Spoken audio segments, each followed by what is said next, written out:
Saludos, os doy la bienvenida. Bueno, pues hoy, si Dios quiere, me gustaría seguir hablando sobre este libro de Albert Camus, El hombre rebelde.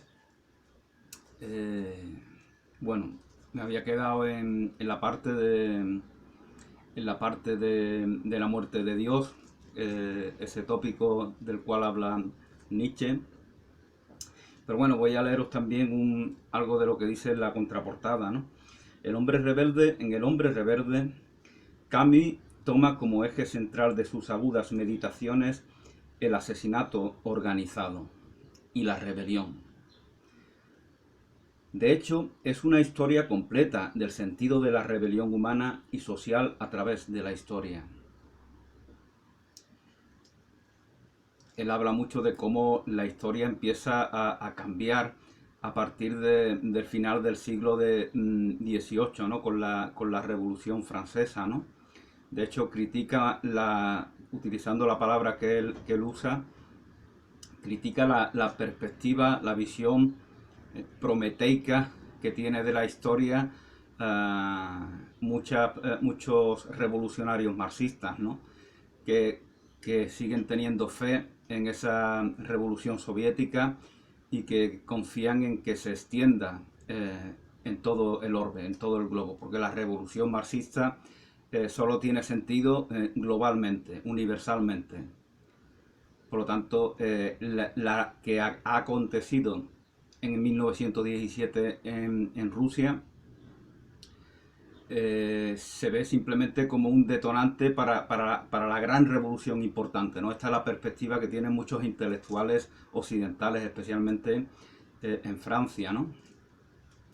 Por eso, cuando Albert Camus presenta este libro, publica este libro, pues recibe tantas críticas, ¿no? Porque en él hay mucho ataque eh, a esa perspectiva marxista, ¿no? Que lo que hace esa visión, esa falsa visión revolucionaria que permite que un Estado siga oprimiendo, ¿no? Oprimiendo a las personas, privándoles de libertad, como está aconteciendo en la Unión Soviética. La Unión Soviética ha destrozado un país. Rusia ya no existe. Ha eliminado Rusia porque no cree en los estados. Los revolucionarios marxistas piensan que cualquier estado es simplemente una herramienta de opresión, de represión, pero al mismo tiempo equiparan estado con país, con comunidad, con nación.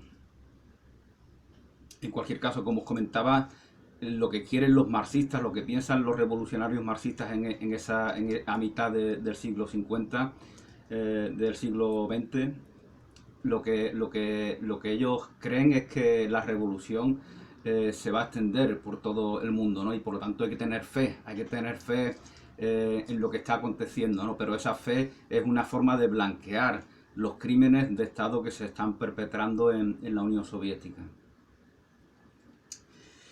Y Albert Camus denuncia como antes os comentaba, denuncia como para muchos marxistas, revolucionarios e intelectuales de esa órbita han sustituido a Dios, a ese Dios que Albert Camus y otros existencialistas perciben como una entidad opresora que identifican con el Estado y con otros poderes represores. Pues a ese Dios que ellos perciben, desde mi punto de vista equivocadamente así, piensan que ha sido sustituido por una deificación de la historia. Ahora ya nos hemos liberado del Barbas mentiroso que no existe y que nos oprimía, y sin embargo hemos convertido a la historia en nuestro nuevo Dios. Y además todo lo delegamos en un supuesto futuro en el cual ya la revolución será completa y viviremos llegará el fin de la historia, que ese es otro tópico también sacado de la escatología cristiana. Llegará el fin de la historia y viviremos en fraternidad universal gracias a la revolución. De momento tenemos que aguantar que haya represiones, que haya encarcelamiento, que haya tortura, que haya asesinatos, porque esos son detalles que no debemos magnificar, ¿no? Esa es la visión que pueden tener algunos marxistas. Los razonamientos no son expuestos de modo abstracto, sino condensados en hechos concretos y en figuras que encarnan las vicisitudes del espíritu de rebelión en todos sus aspectos, desde lo metafísico a lo político. Se trata de páginas deslumbrantes, tanto por la riqueza de ideas como por la belleza de expresión y el predominio de un acento moral inseparable en Albert Camus. Bueno, los filósofos, los pensadores, los intelectuales también son en este siglo XX o a partir del siglo XX o del XIX, también son poetas, también son dramaturgos, también son novelistas. Esa es una herramienta fundamental del pensamiento en los dos últimos siglos, la novela. El mismo Camus lo subraya en este libro. Y por lo tanto los filósofos no son meros ensayistas, ¿no? Sino que se desenvuelven a gran altura, o al menos parte de ellos, en todos los ámbitos de expresión literaria. Y Albert Camus pues era también uno de ellos. El hombre rebelde, que fuera calurosamente acogida por el público del idioma cuando esta misma editorial la publicara, se refiere supongo que a la comunidad hispanoparlante, ¿no? Porque cuando Albert Camus publica este libro, pues recibe muchas críticas, muchos ataques, ¿no? Jean-Paul Sartre le ataca personalmente, no entra es lo que subrayan algunas personas, ¿no? No entra a debatir sobre el contenido del libro, sino que le insulta directamente a Albert Camus, llamándole facha, ¿no? Eso es una cosa muy española. No piensas como yo, pues eres un facha. Pues Francia, que es el país de al lado, pues es lo que yo siempre pienso, ¿no? Que en Francia realmente, por eso la tradición anglosajona para mí está por encima de la francesa y siempre me atrae más, ¿no? Porque no hay ese narcisismo, no hay esa vanidad, no hay esa necesidad de esa polarización extrema. Fijaos, la historia de Francia es un poco parecida a la de España en los dos últimos siglos. Fijaos cómo está ahora Francia, todos los conflictos permanentes que está habiendo, ¿no? Con los extranjeros, con los camioneros, con los pensionistas.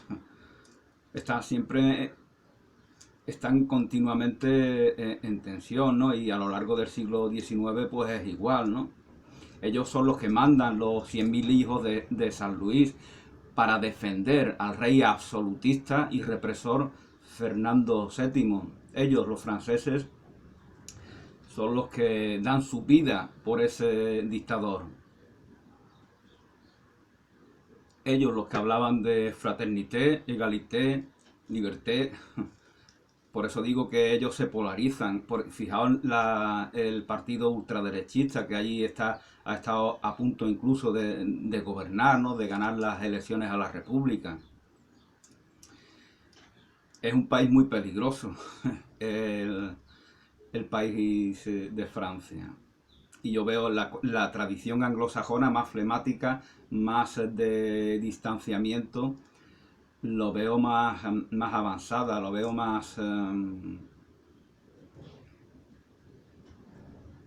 y sus escritores, desde mi punto de vista, son mejores que los franceses.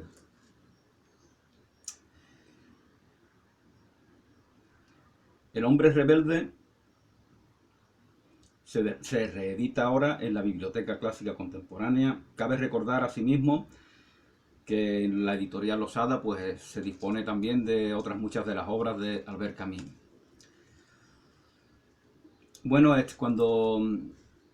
como os estaba comentando, Albert Camus, cuando él presenta este libro, ingenuamente, desde mi punto de vista, piensa que va a ser recibido por la intelectualidad marxista y de izquierda en general con gran entusiasmo, ¿no? Porque él hace una apología del hombre rebelde, del hombre que protesta, del hombre que se levanta contra las injusticias. Hoy en día eso de hombre sería muy criticado, ¿no? Por los que exigen corrección política. No hace falta matizar por qué. Pero en este tiempo se ve que las cosas eran distintas, ¿no?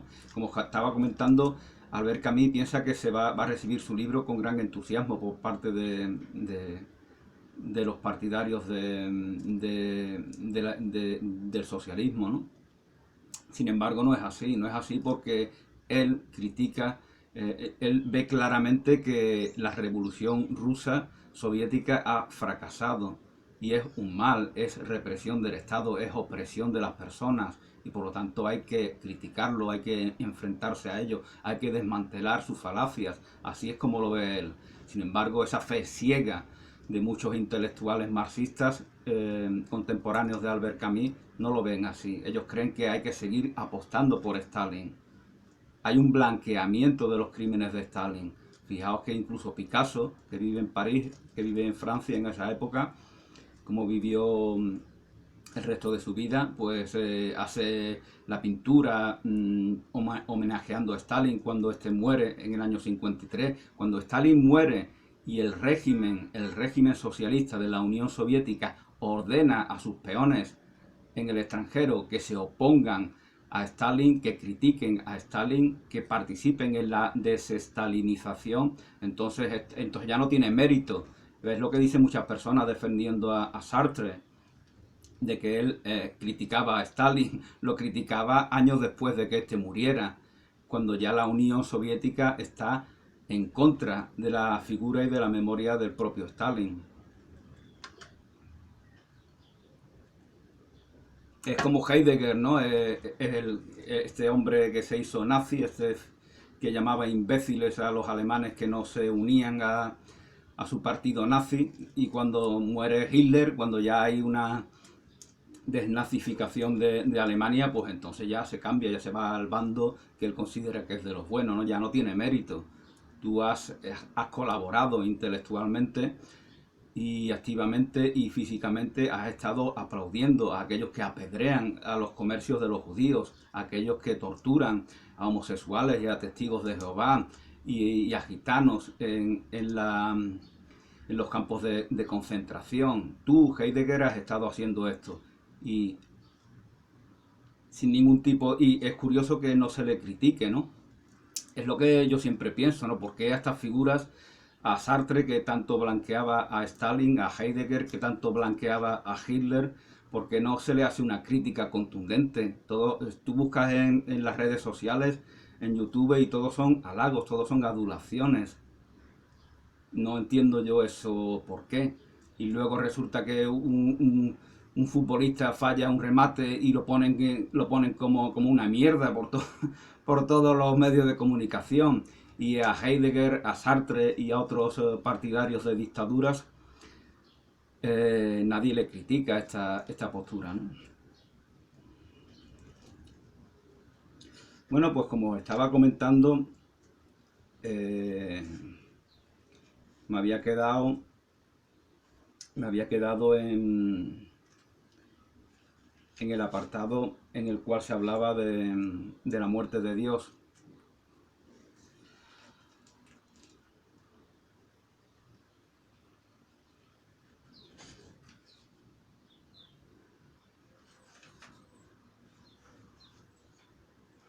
Contrariamente, dice Albert Camus, a lo que piensan algunos de sus críticos cristianos, Nietzsche no ha concebido el proyecto de matar a Dios. Lo ha encontrado muerto en el alma de su época. Dios está muerto.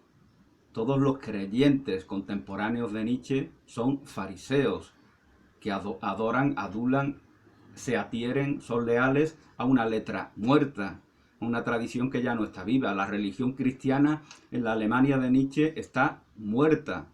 Yo siempre lo comparo, por ejemplo, con el Islam hoy en día. El Islam, allí donde es una religión viva, es una religión viva. Los fieles del Islam siguen su religión como si fuera algo vivo.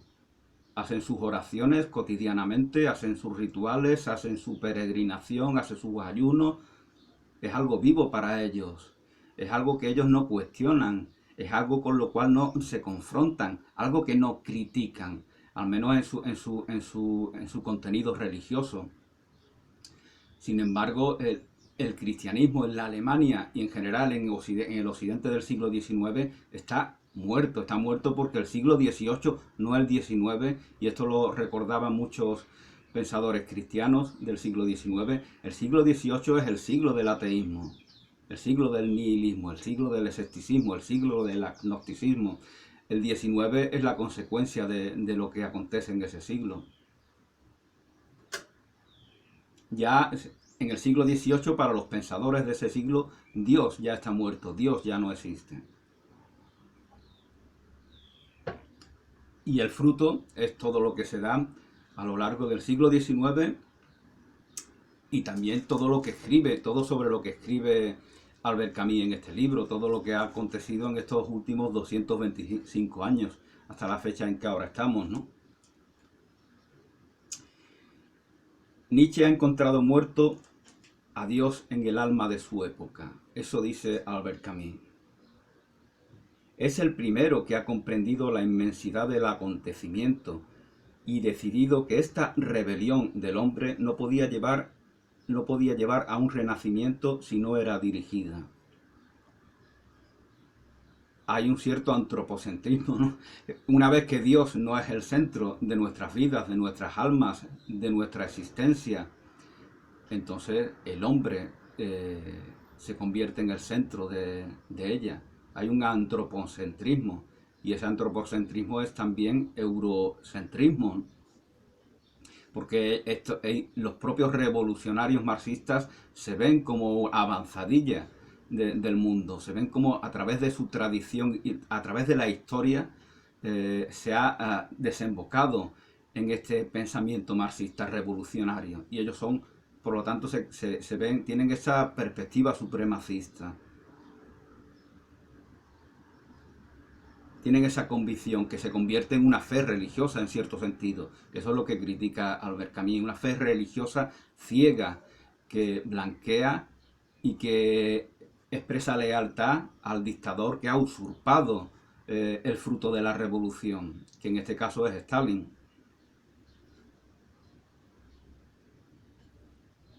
Bueno, como decía Camus, Nietzsche es el primero que ha comprendido la inmensidad del acontecimiento.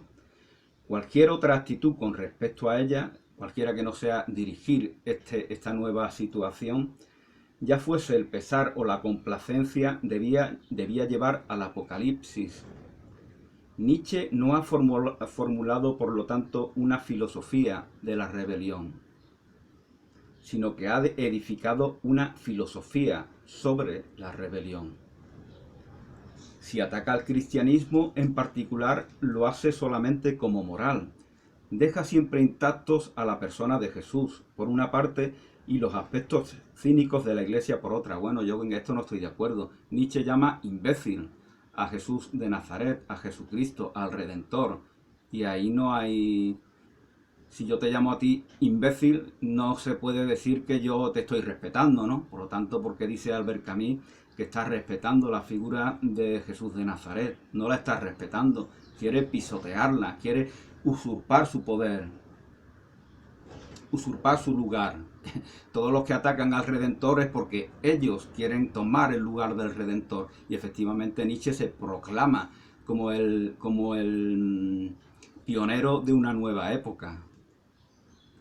E inventa una metafísica que viene a ser como una nueva religión, con su doctrina, con sus dogmas, con sus lealtades hacia el gran patriarca que él se autoproclama, ¿no?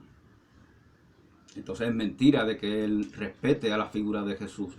A la figura de Jesús sí que se la respeta mucho en España, por el machismo propio de este país, que hace que siempre se ridiculice la figura de su madre. Se ofende a María, la madre de Jesús, por el machismo propio de los trogloditas de esta nación, que se llama España.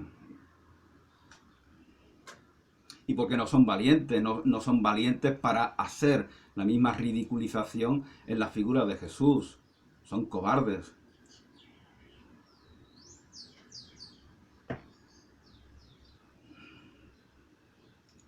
Aunque obviamente hablo en tono irónico, porque eso no es valentía. Valentía no es faltar el respeto a tus semejantes, insultarlos, como hacía el periódico ese francés, ¿no? Esto lo ligo a lo que antes comentaba de Francia. ¿Recordaste ese periódico francés que permanentemente publicaba caricaturas insultando a los musulmanes, presentándolo como personas atrasadas Por eso ellos votan, millones de franceses votan a Le Pen, votan a la extrema derecha, porque ese partido es el que expresa la manera en la que ellos piensan. Por lo tanto, ese país no es ninguna avanzadilla revolucionaria, liberadora en ningún sentido. Es una comunidad tan atrasada como este país vecino que se llama España. Allí, si se da un pensamiento importante, es precisamente debido a esa represión, a ese atraso. Entonces, como contraposición, como contrapeso, se da la posibilidad de que personas tengan un sentido crítico con su propia nación, con su propio retraso, con su propio pensamiento racista. Si hay un país que simbolice a Europa, que condense lo que es Europa, lo que es Occidente, ese país es Francia, sin lugar a dudas. Todavía a mitad del siglo XX su ambición colonial está vigente. Incluso el propio Camus cae en la defensa de esa ambición colonial.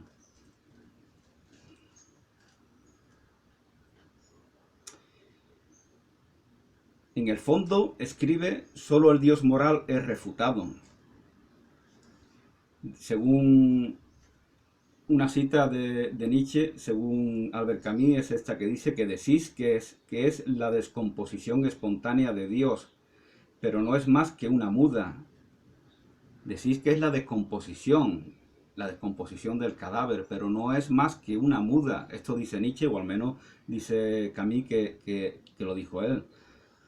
Se despoja de su epidermis moral y le veréis reaparecer, le veréis a Dios, le veréis reaparecer. Esto dice Nietzsche, le veréis a Dios reaparecer más allá del bien y del mal. Por lo tanto, la muerte de Dios es la muerte de una idea de Dios, del Dios ajeno a nosotros, del Dios como entidad suprema, del Dios como castigador, como entidad celosa, como ser omnipotente que permite el dolor, el sufrimiento, la injusticia. Ese Dios, para Nietzsche, ha muerto. Y va a resucitar. Lo dice el propio Nietzsche.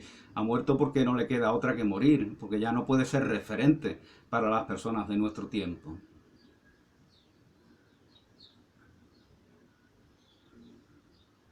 Cristo para Nietzsche, como para Tolstoy, no es un rebelde. Cristo es un rebelde. Cristo se levanta contra las injusticias, a favor del oprimido, a favor de su redención, que es la revolución más grande que pueda darse.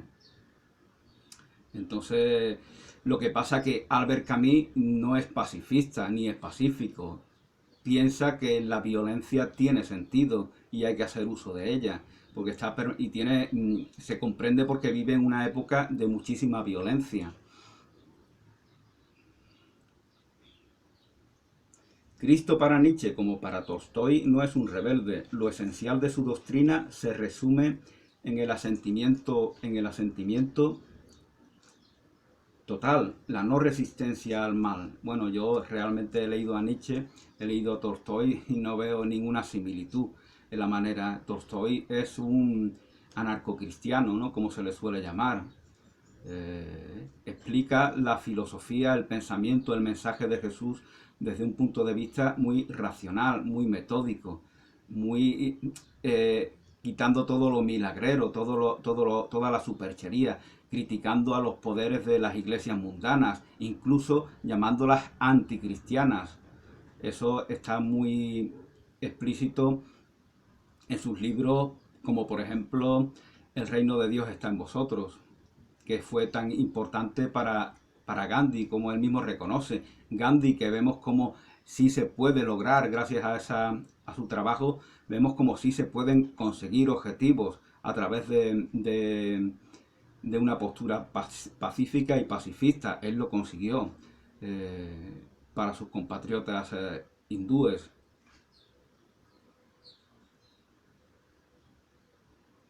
No hay que matar, ni siquiera para impedir que se mate. Lo que hace Camus es ponerse en situaciones extremas para ridiculizar el pacifismo y la actitud pacífica.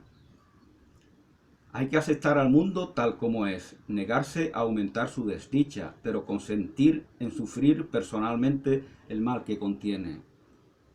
No sé yo esto que tiene que ver con Nietzsche. Con Tolstoy puede que tenga algo que ver, ¿no? Pero él ya, como os comentaba, él hace la interpretación más pobre para ridiculizarlo.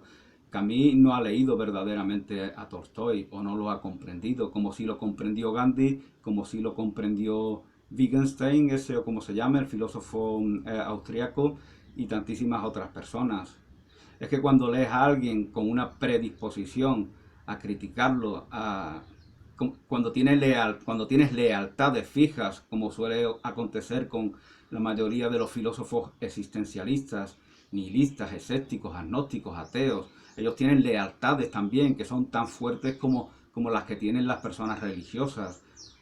Y es aún peor porque ellos no las reconocen y no están predispuestos a reconocerlas. Ellos son hijos de una tradición también.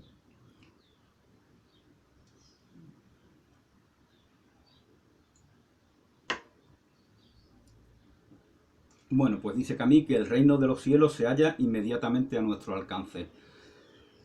Así dice Jesús, el reino de Dios está en vosotros, en vuestros corazones y en vuestras relaciones. Claro que está a nuestro alcance. También los revolucionarios lo dicen, ¿no?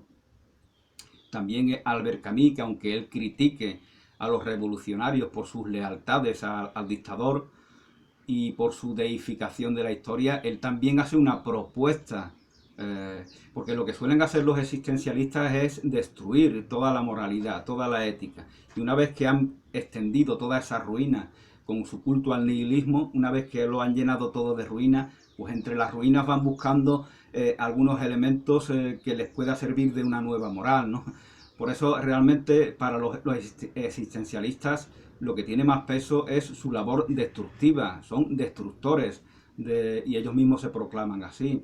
Pero luego cogen de la ruina, es decir, usurpan de aquello que han destruido, usurpan una moralidad, una ética, unas pautas de conducta, una filosofía de vida.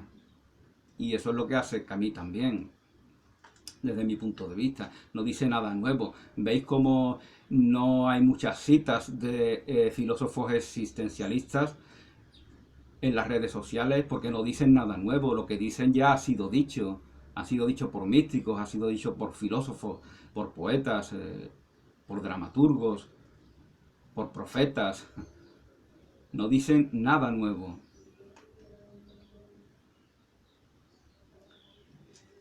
El reino de los cielos se halla inmediatamente a nuestro alcance. No es sino una disposición interior que nos permite poner nuestros actos en relación con estos principios y que puede darnos la beatitud inmediata. Obsérvese la palabra sarcástica, ¿no? Con la intención de desacreditar, de ridiculizar a aquellos que piensan de esta manera, aquellos que piensan que verdaderamente el reino de Dios está en nosotros. El mensaje de Cristo, según Nietzsche, es no la fe, sino las obras. Desde entonces, la historia del cristianismo no es sino una larga traición a este mensaje. La historia del cristianismo, en este caso se refiere a la historia de las iglesias, de los poderes mundanos que intentan hacer uso de la fe cristiana con intereses, con intenciones espurias, para crear un orden de represión, para que los poderes opresivos se mantengan. Pero eso no son cristianos, es lo que yo siempre digo. Eso es ateísmo. La religión de Europa, a través de estos 20 siglos de historia, es el ateísmo. Y ahora se revela desnudamente y el rey está desnudo. Ahora ya sin ningún pudor el rey se muestra desnudo ante el pueblo. Y ese rey es la religión del ateísmo. La religión europea, la religión occidental. Y los existencialistas orgullosamente pues presumen de ese ateísmo, como si hubieran alcanzado un nivel, pero verdaderamente ellos son herederos de una tradición que huele, que apesta a ateísmo.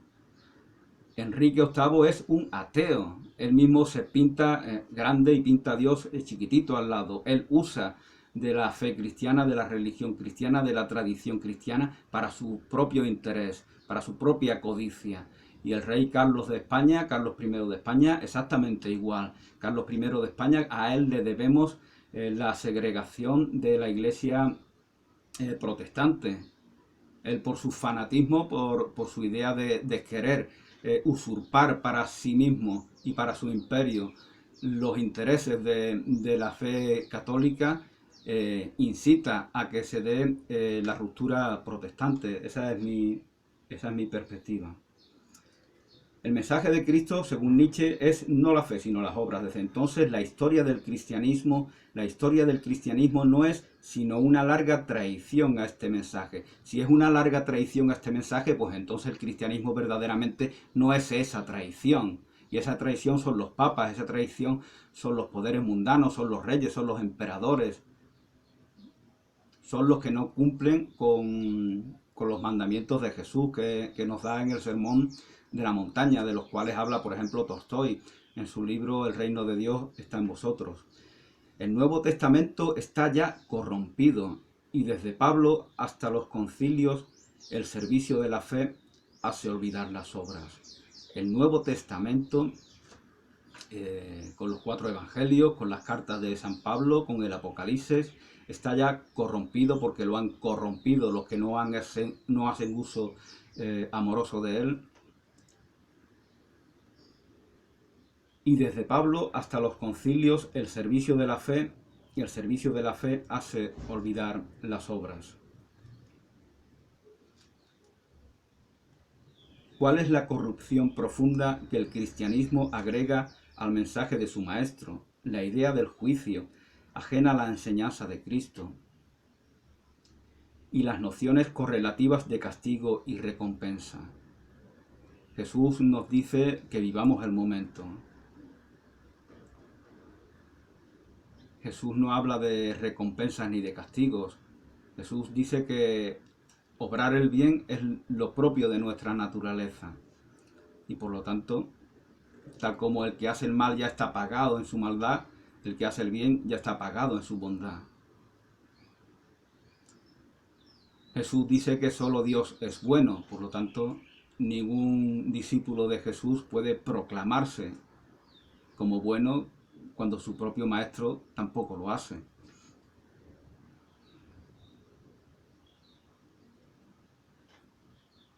Bueno, pues en el próximo día, si Dios quiere, seguiré hablando sobre este libro de Albert Camus. Camus me parece muy interesante, El hombre rebelde. Gracias a todos y a todas y hasta una nueva oportunidad.